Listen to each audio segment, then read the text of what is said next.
Bonjour à tous.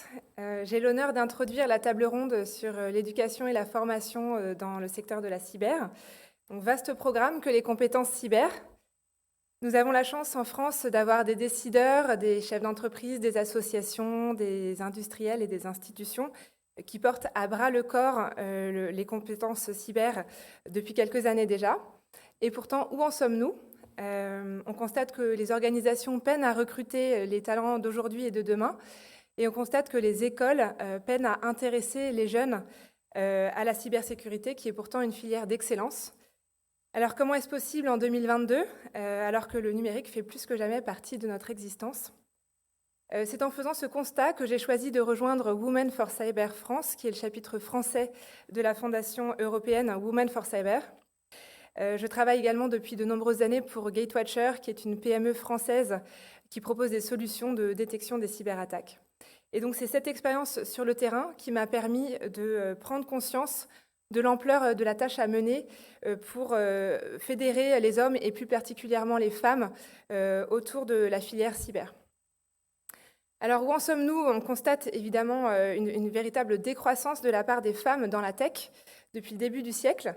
Alors ça n'a pas toujours été le cas, on a été des pionnières. Dès 1843, on a Ada Lovelace qui a créé le premier programme informatique de l'histoire. En 1952, on a Grace Hopper qui a imaginé le premier modèle d'ordinateur. Et c'est finalement vers les années 80 que les femmes ont commencé progressivement à se désintéresser à ce secteur. Alors pourquoi ? Eh bien, en partie parce que les techniques marketing se sont mises à genrer la tech. On peut prendre l'exemple de la Game Boy, pourquoi pas la Game Girl. Et donc voilà, c'est à ce moment-là que les entreprises ont pris pour cible les garçons. Ce rôle modèle du geek qui est seul dans sa chambre derrière son écran, et bien voilà, c'est à ce moment-là qu'il est apparu. Et c'est une des raisons qui a véritablement fait baisser le nombre de femmes dans la tech. Et depuis, la place de la femme n'a cessé de décroître en France. Les statistiques le montrent. Les femmes ne représentent que 11% des salariés dans le secteur de la cyber. Pourquoi est-ce que ça continue à décroître ? Donc, on l'a évoqué, cette piste que, avec cette histoire de rôle modèle qui a switché dans les années 80, ce n'est pas exagéré. Les femmes ont cessé de s'identifier à la tech, en partie à cause de cette image que ce secteur s'est mis à renvoyer. Alors, la cyber renvoie toujours, pour les profanes, à un milieu assez effrayant. Il y a ce mot sécurité qui renvoie à l'image de rapport de force dans l'inconscient collectif. Et voilà, et bien, la cyber, ce n'est pas qu'un rapport de force, c'est avant tout un bouclier qui protège notre souveraineté nationale, qui protège les entreprises, nos infrastructures critiques. Et donc, s'investir dans la cyber, c'est protéger les autres, c'est protéger son pays. Il faut qu'on soit capable de dire, eh bien, la cybersécurité, c'est aussi des métiers du care, c'est être capable de prendre soin, voilà, de l'économie, des gens, des infrastructures critiques. Donc, l'enjeu, il est peut-être là, c'est de faire évoluer les stéréotypes autour de l'image de la cyber. Il y a un deuxième stéréotype qui est encore assez tenace, c'est le fait que pour être dans la tech, il faut absolument être bon en sciences et en maths. Alors, on en revient toujours à ce rôle modèle du jeune homme qui regarde des 0 et des 1 défiler derrière son écran. Alors oui, dans la tech, il y a des métiers techniques qui requièrent un excellent niveau scientifique, mais pas seulement. On peut être dans la tech et être littéraire. Donc il faut absolument arrêter d'associer la tech et les sciences, pour deux raisons. La première, c'est qu'en France, quand on regarde bien, la France est complètement déclassée en maths. Selon l'OCDE, on est 41e sur 58 en sciences et en maths.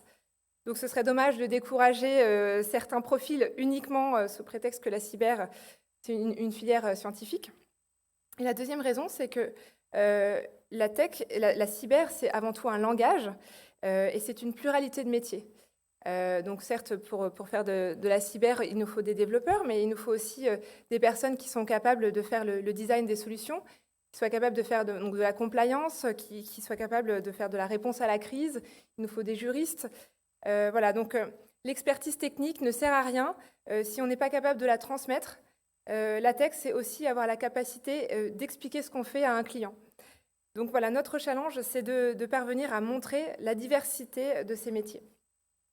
Et une fois que nous aurons réussi à convaincre les jeunes, les salariés en quête d'évolution ou en reconversion, que la cybersécurité a un nombre incalculable de métiers à offrir, eh bien, nous parviendrons à faire bouger les stades de l'orientation.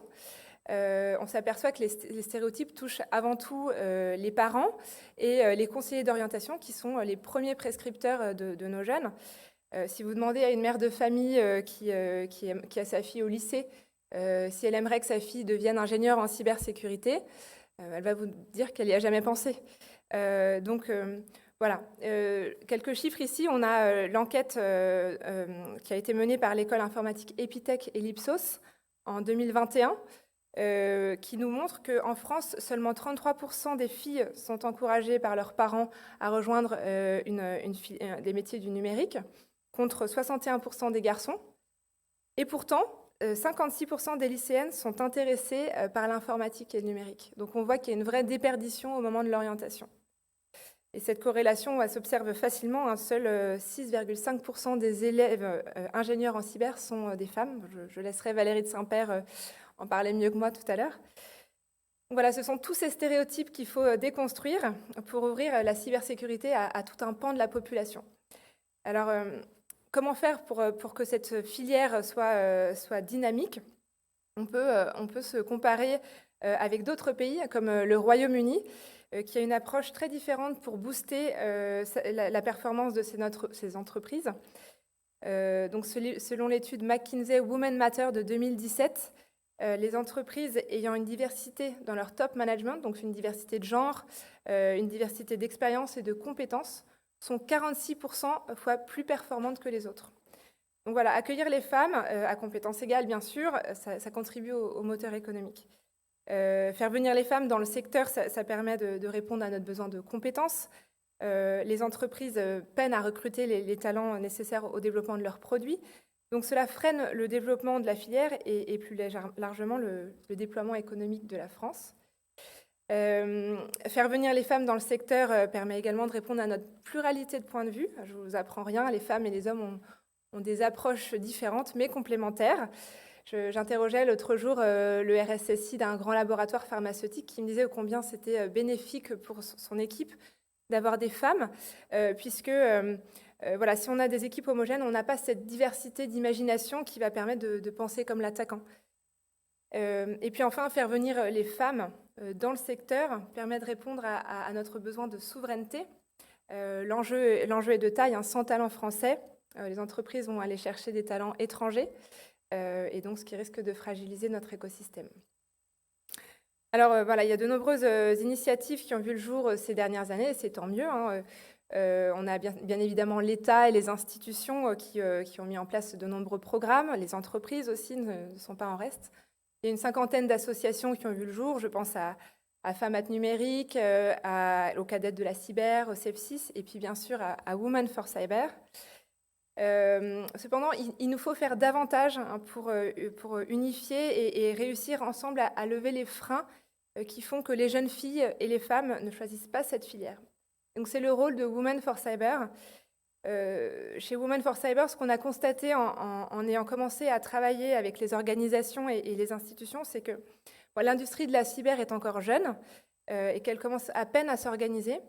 Et Women for Cyber se veut être la passerelle entre le public et le privé. On a plusieurs axes d'action prioritaires pour donc les futurs professionnels, mais aussi les professionnels en reconversion et les professionnels en activité.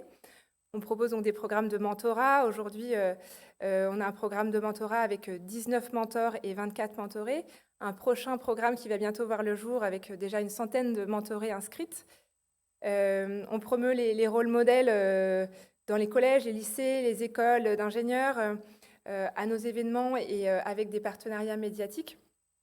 On a un projet de plateforme de job en ligne qui va permettre à nos partenaires de diffuser leurs offres d'emploi et d'accéder à des CV de jeunes femmes dans la cyber. Et puis, voilà, tout un tas de projets, d'initiatives. Et enfin, nous collaborons avec les institutions et les écoles d'ingénieurs pour élaborer des fiches métiers qui seront remises directement aux conseillers d'orientation et aux entreprises, donc sur la base du panorama de l'ANSSI et de l'ACN, pour rendre visibles et attractifs les métiers de la cyber et du numérique. On travaille avec donc les écoles d'ingénieurs de l'EPITA, le SIEA, l'école 2600 et bien d'autres. Donc voilà, pour terminer, vous l'aurez compris, l'avenir de la cyber sera inclusive ou ne sera pas. Les femmes représentent aujourd'hui un vivier de compétences inexploitées et pourtant primordial au développement de la cyber française. Donc cette table ronde, avec des acteurs associatifs, institutionnels et industriels, va nous permettre d'approfondir la question de la formation et de l'éducation à la cyber au sens large. Je passe maintenant la parole à Philippe Roux, fondateur de Twin Sharks, qui va mener cette table ronde. Je vous remercie.